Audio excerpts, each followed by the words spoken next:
Assalamualaikum warahmatullahi wabarakatuh. Bertemu kembali dengan saya Muhammad Yusuf Angsori, dan di kesempatan kali ini saya akan membahas materi tentang target costing. Untuk mempersingkat waktu, langsung saja kita ke materi.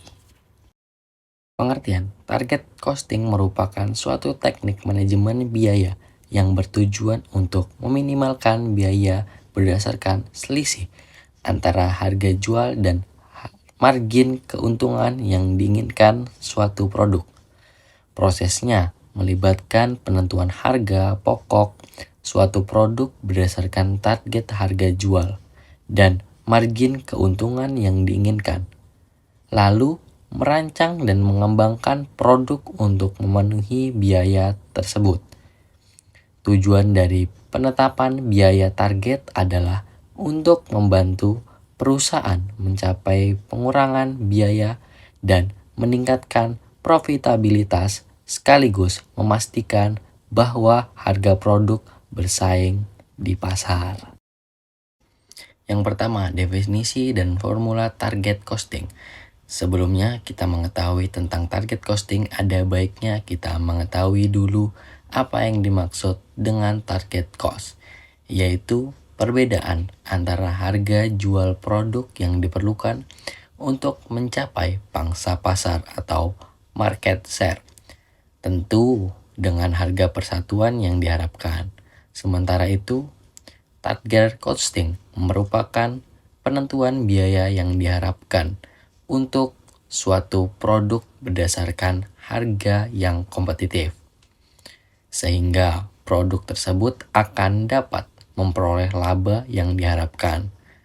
Target costing menentukan biaya berdasarkan harga yang kompetitif, sehingga yang menggunakan target costing harus sering mengadopsi ukuran-ukuran penurunan biaya yang ketat atau merancang ulang produk atau proses produksi agar dapat memenuhi laba yang ditentukan pasar tetapi tetap mendapatkan laba. Formula target costing dapat dirumus sebagai berikut. Target costing sama dengan harga jual kompetitif dikurang laba yang diinginkan. Target costing versus sistem tradisional. Adapun alur kegiatan sistem tradisional adalah sebagai berikut.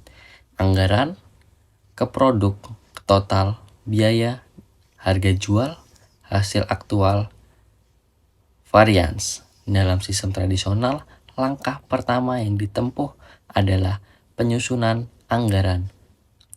Setelah anggaran disusun, barulah dilakukan kegiatan produksi. Setelah proses produksi selesai, akan diketahui besarnya total biaya yang dibutuhkan dalam proses produksi tersebut. Dengan demikian, baru ditentukan besarnya harga jual dari produk dengan cara menambah laba yang diinginkan oleh perusahaan dengan total biaya yang terjadi. Dari total biaya ditambah keinginan laba yang merupakan hasil aktual dari proses produksi ini.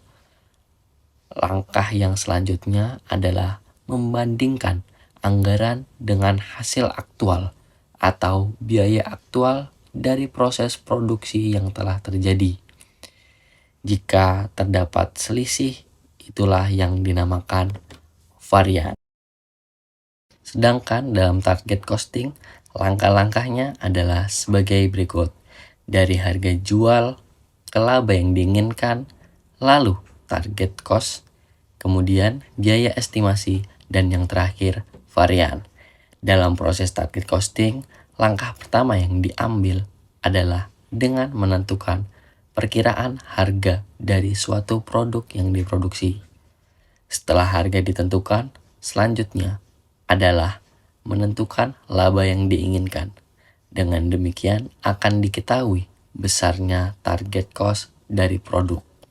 Langkah selanjutnya adalah menghitung estimasi biaya yang dibutuhkan dari proses produksi yang terjadi dan membandingkan dengan target costing. Selisih dari target costing dan estimasi biaya ini disebut varian atau dikenal sebagai kesenjangan biaya yang harus ditutup. Adapun langkah-langkah yang dapat ditempuh agar kesenjangan biaya dapat ditutup. Yang pertama, menggunakan bahan pengganti jika hal tersebut tidak mempengaruhi kualitas produk. Yang kedua, fokus pada desain produk alternatif atau metode produksi. Yang ketiga, meninjau seluruh rantai pasokan.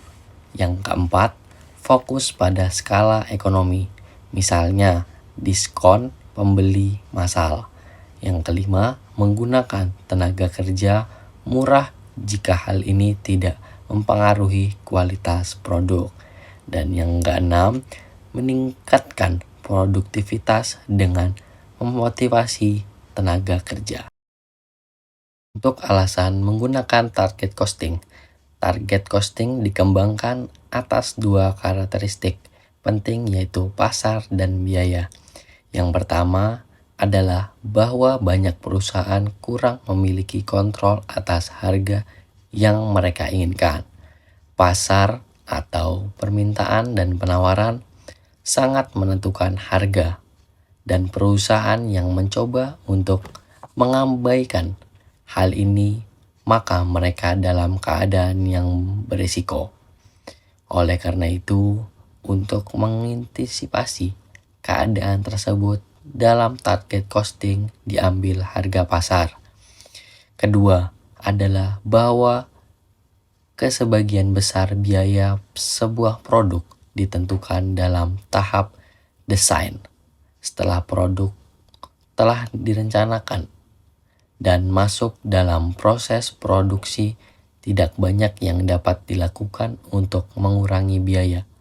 Sebagian besar kesempatan untuk mengurangi biaya berasal dari mendesain produk sehingga sederhana untuk membuat, menggunakan suku cadang yang murah, dan dapat diandalkan jika perusahaan memiliki sedikit kontrol atas harga pasar dan sedikit kontrol atas biaya begitu produk telah masuk dalam proses produksi. Maka berarti bahwa peluang utama untuk mempengaruhi keuntungan berasal dalam tahap desain, di mana fitur berharga bahwa pelanggan bersedia membayar untuk dapat ditambahkan, dan di mana sebagian besar biaya benar-benar ditentukan sehingga upaya hanya terkonsentrasi dalam merancang dan mengembangkan produk.